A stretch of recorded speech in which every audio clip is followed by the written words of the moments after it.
I'm Charlie Melcher, founder and director of the Future of Storytelling. Welcome back to the FoST podcast.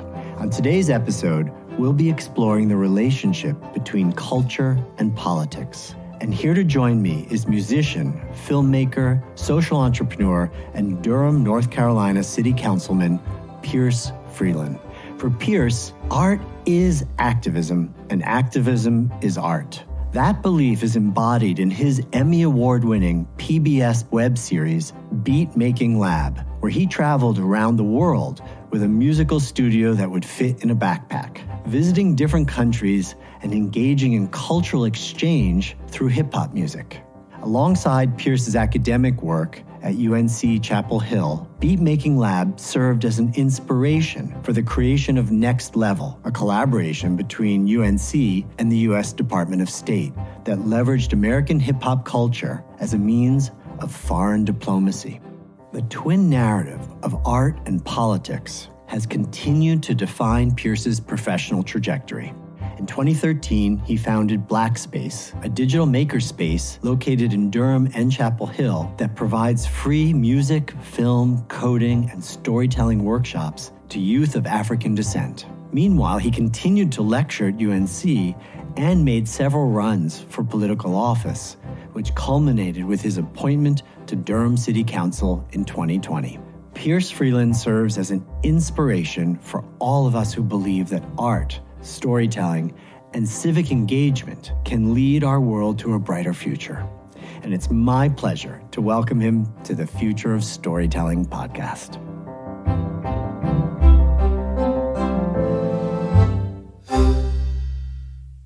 Pierce Freelon, I'm so excited to have you on the show today. Thank you for being here. It's a pleasure. So you've talked about this West African philosophy, Sankofa, this idea that you have to look back in order to be able to look forward. Tell us a little bit about your backstory. I guess I could start with some ancestors. I'll name my great-grandfather, Alan Freelon, who was a painter during the Harlem Renaissance. And my dad recalls being taken out into the woods with him to just sit and listen and just perceive his environment. I remember when I was a kid, my dad used to take me out into the natural environment just to listen and to be present with my thoughts, emotions, and the world around me, and to absorb kind of the beauty of our universe. You know, my dad was also an artist. He was a photographer and an architect. When did you realize that you were going to be an artist, or that was part of who you are? I think that art was always around me from a very young age. My mother, I didn't mention her yet, but Nina Freelon, she's a jazz vocalist. And I remember when my mom started singing and bringing us to gigs, you know, we used to hang out with her backstage. And I did see in my mother and my father a loving, nurturing parent who was also taking care of themselves, who unapologetically and fearlessly stepped into their purpose. So for me, as I was coming of age and thinking about what I wanted to do, I never had to question like, get a real job or, those are some of the questions they had to deal with. I never dealt with. They always said, follow your passion. Hearing about your parents and the maturity or just love and what amazing people they clearly were makes me understand a little more about your focus on parenting, prioritizing that in your life. I know you've even done an album, and I've watched a few videos about Dad's Day with your daughter. Mm-hmm. Tell me a little bit about that. I wasn't thinking I was going to go there, but just hearing you talk about your parents makes me want to hear you talk about your parenting. My dad passed away last summer. Summer of 2019, it was 2 summers ago now. I took a big shift from parenting my kids to almost parenting my dad during that time. I got to spend this real intimate time with my dad, towards the end of his life. And it was such a gift to be able to offer him that. And what I found pretty much every time I went into the studio from like 2018 to 2020, I was writing about being a father. And I think I was, subconsciously tapping into missing my dad and his physical form as he transitioned. I was missing having him be the presence that he was for me as a child, but I was also celebrating what the gifts that he gave me and seeing his fatherhood practice in how I rock with my children. Yeah, daddy, daughter, day, girl, what up? Right now, we can go anywhere you wanna. Roller skating rink to the movies, chilling at the house. Maybe later on, we could go get a banana float. Yeah, cause that's really tasty. We can be lazy, stop and smell the daisies. Do what you want, me and you in the car. Go play in the arcade or shop at the mall. That's where the album DAD came from. It was literally Sankofa. I was in the middle, like losing my father and loving my children, and fatherhood was just really an important part of that story. I'm going through a similar thing with my dad now. So music is a source of healing. Arts is a source of joy and coming back into yourself. But I'm also curious about how you've used it to go outward, how you see it as a tool for making a difference more broadly in the world. Yeah.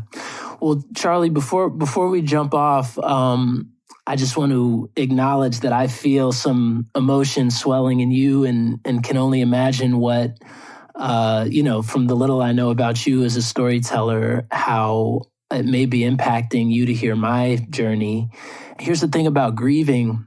It's a reflection of the love that we have for our fathers, that we feel the weight of their loss. It's a cycle, just like the seasons. And one day we too will be in our winter seasons. And what a privilege it would be, I imagined, as I was caring for my dad, my son, watching after me in that way. And it's really beautiful. It took me a while to really sink my teeth into being gracious about that process. Yeah, I feel you. Thank you.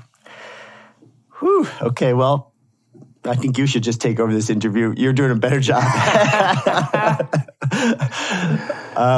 Tell us a little bit about, I think your sort of first big breakthrough was Beatmaking Lab. That was certainly how you came to FoST. You sort of helped lead one of those. But maybe just tell our listeners quickly what that is and the kind of impact it had. So I'm a professor, young lecturer, not even professor. I don't, got my master's and I'm teaching at my alma mater. This department at this prestigious university that gave me my papers and my legitimacy is woefully lacking when it comes to presenting a music curriculum that reflects the times. And I know from my study that this was also the case when jazz became a disruptor in the academy. There was a time when Duke Ellington was invited onto campus at Oxford and they were like, we do classical here. We have a pedagogy here. This doesn't quite fit the model. Somebody had to break that whole model up and say, no, jazz belongs here and hip hop belongs here too. That was our case, certainly, but it also caught the attention of the State Department, who said, wow, here we have hip hop, the global culture. One of the biggest cultural exports of this country is our culture. And guess what?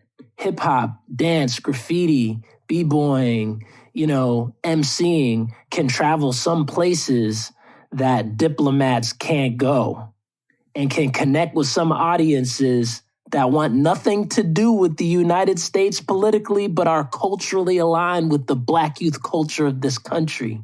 So from Beatmaking Lab, next thing was doing the Black Space. Tell our listener what that is.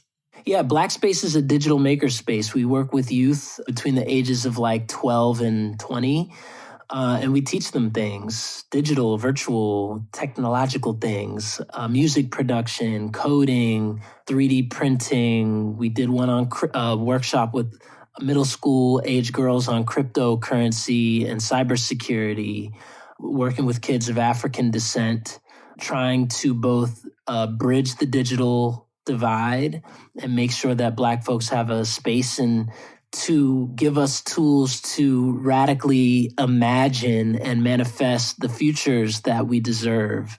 So yeah, it's a digital makerspace rooted in Afrofuturism, which is this idea of kind of Black futurists creating the world that we want for ourselves. This also seems like a perfect transition to talk a little bit about the history of white people in America. Give me a little background on that project. It's, by the way, I just want to say, beautiful and powerful and really, really well done and super enjoyed. We'll make links to all these things we talk about because we want anyone who's listening to be able to check them all out. But yeah, history of white people in America.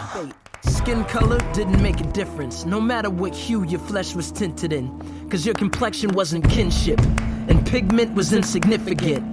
It didn't prevent you from certain privileges. This is the story of how skin became color, color became race, and race became power. The creation of the Caucasian, white Aryan. It's the story of how white became American. Let's just sit with that title for a second. yeah. You know, there is nothing more troubling after watching a few episodes of History of White People in America than just kind of reflecting on the inherent solidarity between poor Southern white and Black communities. They have so much alignment, and we'll get into it more as the series progresses. We've finished 3 episodes of 16, and I can't wait to talk about Wilmington, North Carolina, and the ways in which poor Black and white folks came together to build a fusion government, but whiteness just got in the way of it. White supremacy got in the way of it. You know, the natural allies become enemies through the prism of white supremacy.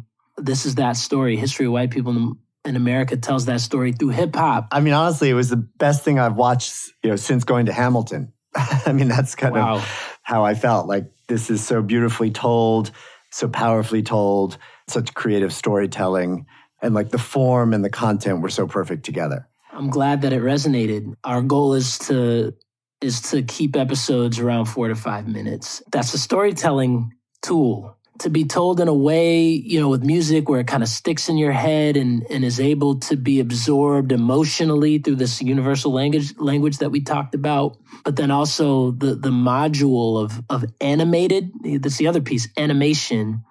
My hope is that, people it's a soft entry point to what I hope will become a deep dive or a rabbit hole into deeper conversations about these topics around race. But, we got to get started somewhere. And music and animation are 2 versatile, universal mediums for truth telling and storytelling. So you've worked with these 2 art forms of music and visual storytelling to create this very emotional history lesson in a form that's so current, that's so digestible for today. So talking about the role of artists for social change, and just historically, artists have always been kind of at the vanguard of change. Tell me a little bit about why you decided to go into politics. Well, when you said artists are at the vanguard of social change, I think about that all the time. In the Black freedom struggle, art has always been a tool for us. It's been emancipatory. It's been functional, in addition to being kind of beautiful and entertaining. A couple of examples would be like Harriet Tubman, who I consider to be like the quintessential Afrofuturist in being able to name the future that she wanted and then create it. She used Negro spirituals for emancipatory ends as coded language to give people instructions on how to escape slavery. Billie Holiday used her music and her platform as a jazz artist through songs like Strange Fruit to make a compelling case that accompanied Ida B. Wells' important work to end lynching in the South. Ida B. Wells was a journalist. Billie Holiday was a jazz vocalist. They were both activists. They were both organizers. They were both involved in changing not just the politic, but the lived realities of Black folks living in the South. And I don't think you do that without both of them. You need Ida B. Wells. You need Billie Holiday. You need Emmett Till's mother. And you need Jet Magazine. You need all of these things to end lynching. So moving forward, Marvin Gaye, what's going on? KRS-One, Stop the Violence. Like, artists, if Aretha Franklin, respect. You know what I mean? Like, Queen Latifah, UNITY, Lauryn Hill. Everyone I love listening to They don't just make songs. They shift realities through their music and their labor. And it's not just, it's a vibration. They're putting vibrations out in the universe that are reshaping reality. So for me, that doesn't stop with music. There's other things that I do to manifest the worlds that we deserve. And a lot of that is subsumed in the cultural movement work, rooted in radical Black feminism. For me, that's my politic and practice and the folks that I learned from and studied under. I have certain privileges that allow me access to spaces that some of my more radical friends can't get into. I have a little more access to these spaces and an obligation to be in those spaces and to show up for our people, because we need infiltrators too. You can't just stage the rebellion without inside information about, the overseer's work schedule and, do what you need to do to get free. You need somebody on the inside. So not everyone has access to the inside. So for those of us that do, some of us got to say, all right, I'll do it. Like, come on, let's go. Like, it's a service. It's a sacrifice to infiltrate systems of white supremacy on behalf of your people, to be a voice so they can have a seat at the table. It's a labor. It's one that I found myself uniquely poised to fill in a way that could radically change the game. And that's what I'm doing. And so that's the thought behind running for office. I know you've run a couple of times for different offices, and you're currently on city council. Is that right? Yep. It sounds to me like you actually believe that being in office or public service like that is a role similar to what an artist can do in terms of being able to imagine and realize the future that you want to live in. Harken back to the role music has played in various political movements. And one that particularly sticks out, I'll mention it again, is the anti-lynching movement. That was a movement because people were being lynched throughout the South by the thousands. And we needed a political movement to end that state terrorism. In the same way, it really mirrors what we're seeing today with the murders of Black men and the movement for Black lives. It's not just an outcry is not going to suffice to end the disproportionate attack on Black lives. You need a movement. That movement needs a soundtrack. That movement needs political infiltrators. That movement needs grassroots organizers and movement workers.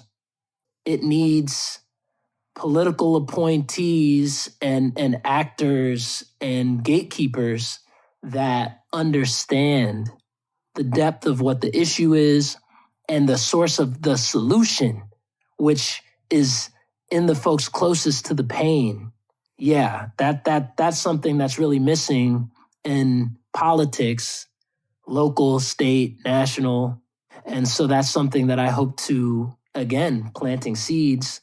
Every move we make has ripple effects, and they're fractal in nature. That's something I learned from my dad. He used to show me this film. Go Google it right now. It's called The Powers of 10. Starts with a young couple on a blanket, and it zooms out and in, and it shows that what is the nature of the universe at its smallest unit is the same as the universe as its biggest unit. An atom looks a lot like a galaxy, looks a lot like a solar system, looks a lot like us and our planet. There's just this fractal relationship to the universe. So, that knowledge of the nature tells me that we can do things in Durham that will have fractal implications on a state, national, international scale. And planting that seed, it may take a while to bear fruit, but you got to start with building a movement and sustaining it. And that's how change happens.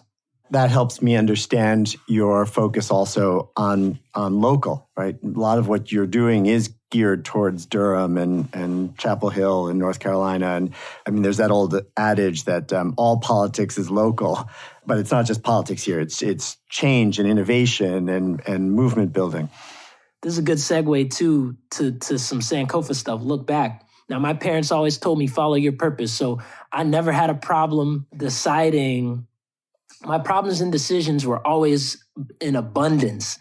Do I go to grad school or do I pursue music full time? There's really no wrong answer. I've always been in the toughest decisions are between two things that I want, but I'm not quite sure, which one is the right one that's aligned with my path. So Beat Making Lab, I remember we were in Dominican Republic. We had just done a beat making program there, and Maya Angelou passed away. And I had done an interview with her a couple years prior. I went back and listened to it. It was called A Pledge to Our Youth. She said a poem during our interview, A Pledge to Our Youth, where she talks about all the things we need to provide for our kids. Clean and well-furnished schools, safe and non-threatening streets, employment which makes use of our talents but does not degrade our dignity. Employment which makes use of your talents but does not degrade your dignity. You're the best we have. You are all we have. You are what we have become. We pledge you our whole hearts from this day forward. I am Maya Angelou, and I stand by that pledge. Those things became my political platform, by the way, but that's a story for 3 years later. I love that a poem is the basis for the platform. I love that.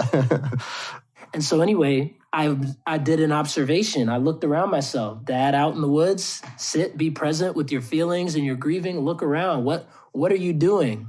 To what extent are you fulfilling the charge Maya left you? I'm talking about building college graduates, building abundant communities, building sustainable systems. Beautiful. Is there anything that we should talk about that I didn't think to ask you or that was on your mind to share? I have one thought. I feel like we're also developing a relationship, so I'll offer you this, Charlie. When we did our call with the, what was it? We did the call with the Take Us to a Better Place book. Yep. You talked about how, well, actually, could you explain it? I think you'll do a better job. About how the fire releases the seed. Oh, yeah. Just that idea that there are certain trees whose pine cones are so dense that the seeds only drop and open when there's a very intense forest fire. And so even while the fire is raging, the seeds are being planted for the next generation of growth. And I was using that as a metaphor for this terrible period of the pandemic, where we're suffering as a globe with what feels like a terrible plague, but that there will be seeds that are planted in this period that will bring about some new kind of beauty, a new kind of beautiful forest after. Yes. So I feel like with our fathers, we are our brothers on either side of this pandemic. I had my own personal pandemic and forest fire and my dad's transition prior to COVID. You're dealing with yours now, which I'm sure is complicated by COVID. And it was also a raging inferno of sorts. And I was the pine cone, not realizing at the time what seeds that process was planting. And when my dad transitioned and that fire of his physical presence went out, so much is there in the wake of that beautiful raging inferno. It's not destructive. It is destructive. It's destroying the physical, but it's also planting seeds for future growth. Thank God it happens, because if it didn't, we wouldn't be here. We wouldn't have the seeds of life that make our existence here so abundant and diverse. I just want to end maybe perhaps with that meditation on the relationship between destruction and creation, between life and death, between, burning and birthing. Well, I'd like to end it by thanking Phil and Nina Freelon for the beautiful work they did in bringing you into the world. And with a little prayer for both of our next generations and what we can, the seeds we will plant in them and the work that they will do, and just this beautiful cycle. Thank you, my friend. This has been a real pleasure and honor to sit here and have a heart-to-heart chat with you. So I'm hopefully just one of many to come. I look forward to more. My sincerest thanks to Pierce Freelon for joining me on today's episode. You can learn more about Pierce and find links to all the projects we discussed in our conversation by visiting this episode's page on the Future of Storytelling website at FoST.org or by following the link in the episode's description. Thank you for listening to the Future of Storytelling podcast, produced in partnership with our talented friends at Charts and Leisure. If you haven't already, please be sure to subscribe to our show, give it a review, and share it with a friend. I hope you'll join us again in a couple of weeks for another deep dive into the world of storytelling. Until then, please stay safe, be strong, and story on.